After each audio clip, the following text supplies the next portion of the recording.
தேர்தலை பற்றியே சிந்திக்கிற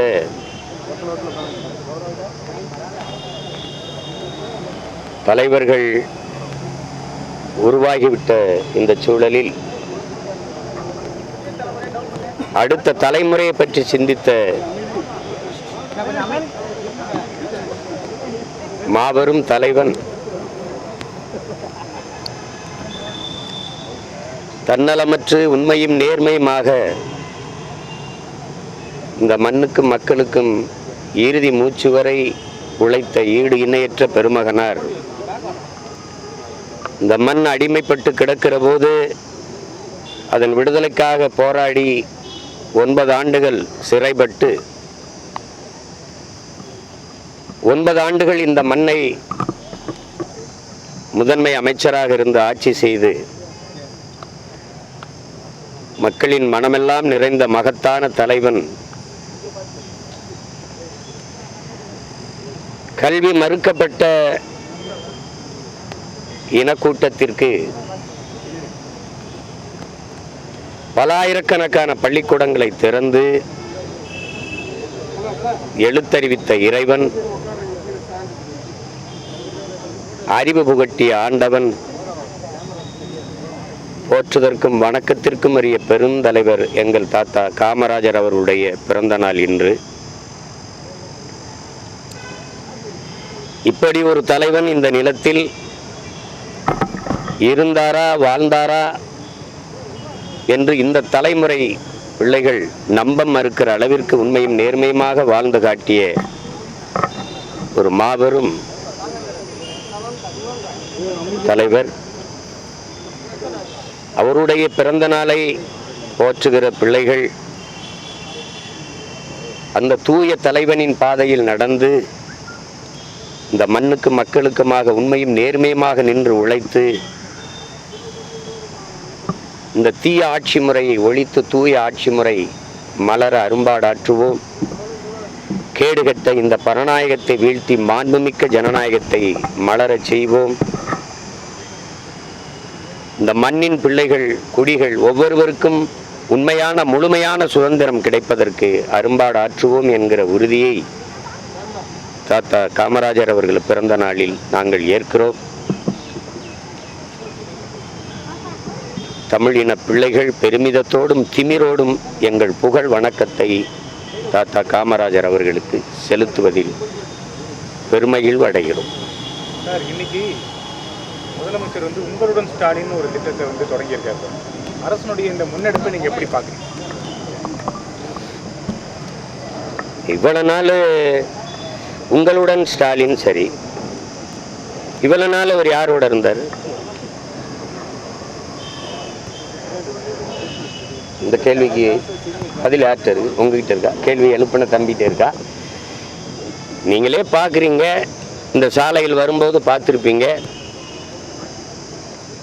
வீடு தேடி அரசு என்று ஒரு பாரவுந்தில் தமிழ்நாடு அரசு முத்திரையே போட்டு அது ஒவ்வொரு வீடு தேடி போகுது. எது போகுது? வீடு தேடி அரசு. இவ்வளவு நாள் அரசு யாரை தேடி போச்சு?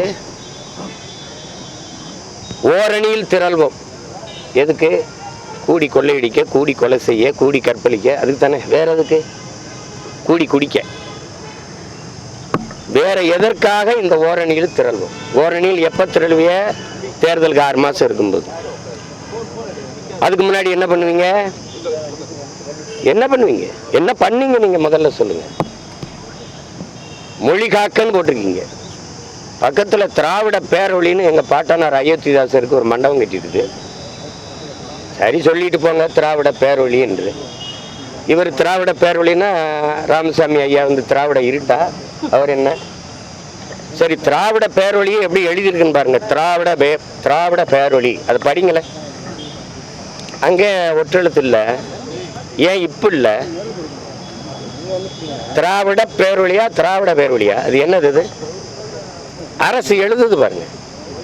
சென்னை கடற்கரைக்கு போங்க, நம்ம தமிழருக்கு கீழே சென்னை இங்கிலீஷில் இருக்கும். தமிழ் வளர்க்கிறார்கள், மொழியை காக்கிறார்கள், மண் காக்கிறார்கள். இவ்வளவு காலம் என்ன பண்ணாங்க? அள்ளி வித்து தின்று கொண்டு இருந்தார்கள். எந்த ஆற்றில் மண் இருக்கு, எந்த மலை இருக்குது, போகும்போது மலை மணலா எத்தனை பாரவந்துகள் போய்கொண்டிருக்குன்னு பாருங்க.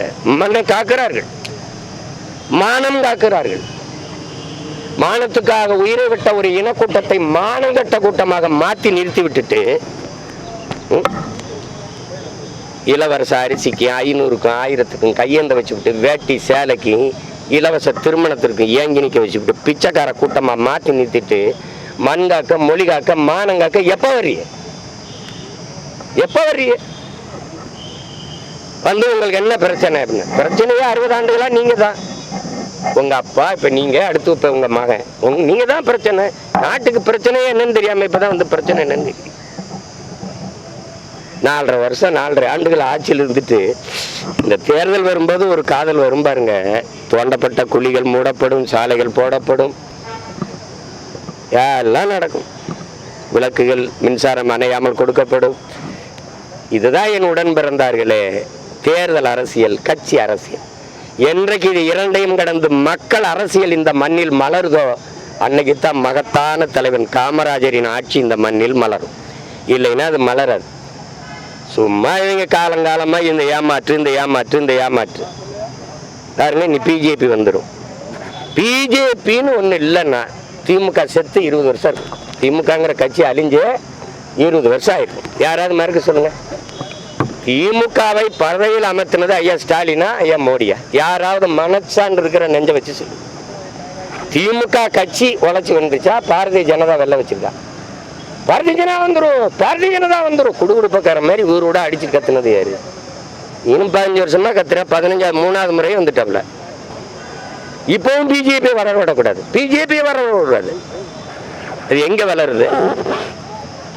பிஜேபி வளர விடக்கூடாதுன்னு பேசுகிற பெருமக்கள், எதிர்கட்சியா இருக்கும்போது கருப்பு கொடியும் கருப்பு பலூனும் பறக்க விட்ட பெருமக்கள் ஆட்சிக்கு வந்தபோது வெள்ளக்கொடி பிடித்தது ஏன்? எதிர்கட்சியா இருக்கும்போது கோபேக் மோடி என்று முழக்கத்தை வைத்த நீங்கள் ஆட்சிக்கு வந்தது வெல்கம் மோடி என்று முழக்கத்தை முன்வைத்தது ஏன்? எனிமையா இருந்தவர் அதிகாரத்துக்கு வந்த பிறகு ஸ்வீட் எனிமையா மாறினது எப்படி?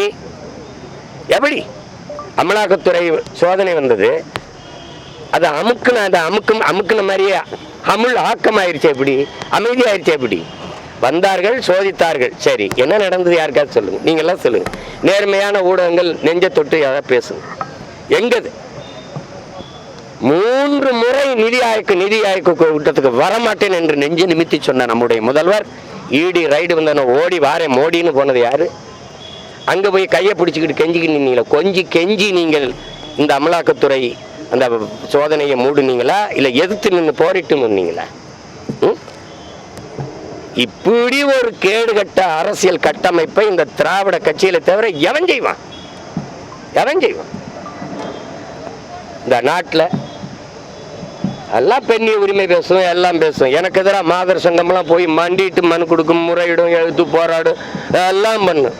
இந்த ரிதன்யான ஒரு தங்க வரட்சணை கொடுமை, பாலியல் துன்புறுத்தல்ல தற்கொலை பண்ணி சேர்த்திருக்காரு. வாழ வேண்டிய ஒரு மலர், ஒரு பூ, ஒருத்தர் பேசல. ஒரு அரசியல் இயக்கம், முற்போக்கு பெண்ணிய உரிமை பேசின பெருமக்கள், பெரியாரின் பெரும் தொண்டர்கள், பெண்களுக்கு எல்லா உரிமையும் பெற்றுக் கொடுத்தவர்கள், வரதட்சணை வாங்கி துன்புறுத்தி ஒரு பெண்ணை, வாழ வேண்டும் என்று கனவோடு போன ஒரு பெண்ணை, அந்த வீட்டு பெண், உங்க வீட்டுல பெண் இல்லையா? உங்களுக்கு உடன் பிறந்தவர் இல்லையா? உன்னை பெற்றவள் தாய் இல்லையா? பெண் இல்லையா?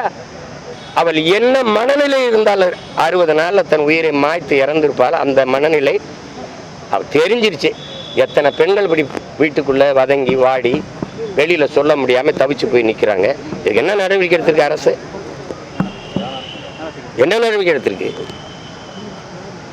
அதுக்காக பேசிய மாதர் சங்கங்கள், மகளிர் அமைப்புகள், மனித உரிமை ஆர்வலர்கள், முற்போக்கு சிந்தனையாளர்கள், எழுத்தாளர்கள், பெண்ணியவாதிகள்லாம் எங்கேயே படுத்திருக்கிறீங்க? கொக்கைன் கஞ்சாதம் போட்டு படுத்திட்டீங்களா என்ன? இல்லை டாஸ்மார்க்கில் சரக்கரம் கட்சி படுத்திட்டீங்களா? என்ன உங்க பிரச்சனை? தேவைன்னா வாய் திறப்பிய, தேவையில்லைன்னா வாய் திறக்க மாட்டீங்க. மனித உரிமை ஆர்வலர்கள்லாம் எங்க? எதிர்கட்சியா இருக்கும்போது ஜெயராஜ் பெனிக்ஸுக்கு ஏறி குளித்த நீங்கள், தம்பி அஜித்குமார் மரணத்துக்கு அமைதியாக படுத்தது என்ன, வாய்க்குள்ளே பெவிக்கால போட்டு ஒட்டிக்கிட்டு படுத்தது என்ன பப்பி? ஏன் எல்லாம் தொடச்செறிகிற காலம் வரும். என் தாத்தனுக்கு நான் மரியாதை இருந்த கதை போட்டு நான் யோசிக்க போயவன் எவன் இந்த கதவை போட்டுனவன் கேட்டா மேலிட உத்தரவு. யாரா அந்த மேலிடம்? எவன்டா அந்த மேலிடம்? எவன் மேலிடம்? காமராஜருக்கும் இங்க இருக்கிற கூட்டத்துக்கும் சம்பந்தம் இருக்கு. கதவை போட்டுறாங்க அந்த மேலிடத்துக்கு அவருக்கு என்னடா சம்பந்தம் இருக்கு? யாரா நீ? அந்த கதை வழி வந்து எனக்கு வணக்கம் செலுத்த வைக்கிற நிலைமைக்கு கொண்டு வந்தவன் யாரு? யாரு? இந்த திராவிடங்க எப்படி ஆட்சி செய்வாங்கன்னு பாரு. தீரன் சின்னமலையா 2 கவுண்டர் அமைச்சர் அனுப்புறது. தெய்வ திருமகன் தாத்தா முத்துராமலிங்க தேவருக்கா 2 தேவர் அமைச்சர் அனுப்புறது. இமானுவேல் சேரனுக்கா தேவேந்திர 2 தலைவர் அனுப்புறது. அழகுமுத்து கோன் நம்ம பாட்டனுக்கா 2 கோனாரில் 2 பேர் அனுப்புறது. தாத்தா காமராஜருக்கா எவனாவது 2 பேர் இந்த நாடாரில் இருந்தானா அனுப்புறது. ஆனால் அவங்க அப்பையும் சமாதிக்கு மொத்த பேரையும் கூட்டிகிட்டு போகிறது. இதான்டா திராவிடம். இதான் திராவிடம். இந்த மண்ணின் தலைவர்களை, எங்கள் முன்னோர்களை, எங்கள் அடையாளங்களை சாதியாக பிளந்து கூறுதள்ளி விட்டுட்டு எங்கள் தாத்தா காகிதம் இல்லத்தா அங்கே 2 இஸ்லாமிய பெரியவர்களை தலைவர்களை அனுப்புறது. ஆனால் இவங்க சமாதிக்கு எல்லாரும் போகணும், எல்லாரும் போய் கூடி கும்மி அடிக்கணும், வணங்கணும். உங்களையெல்லாம் உங்களை ஒழிக்கிறதுக்கான காலம் வருது. பின்ன ரொம்ப நாளாக இருக்குது. 6 மாதம் தானே ஆடி பார்த்துருவோம். யார் ஆட்டம் சிறப்பாக இருக்குன்னு ஒரு தடவை வேணா பார்த்துருவோம். தாத்தாவை அவன் விலை போட்டுற நாளில் இருந்து சொல்கிறேன், பிறந்த நாளில் இருந்து பார்ப்போம். உண்மையிலேயே நல்ல ஆட்சியை, நல்ல அரசை இந்த மக்கள் விரும்பினாங்கன்னா என்ன நடக்கும்னு தெரியுமில்ல, பார்த்துருவோம். வேற எதுவும் கேள்வி இருக்கா?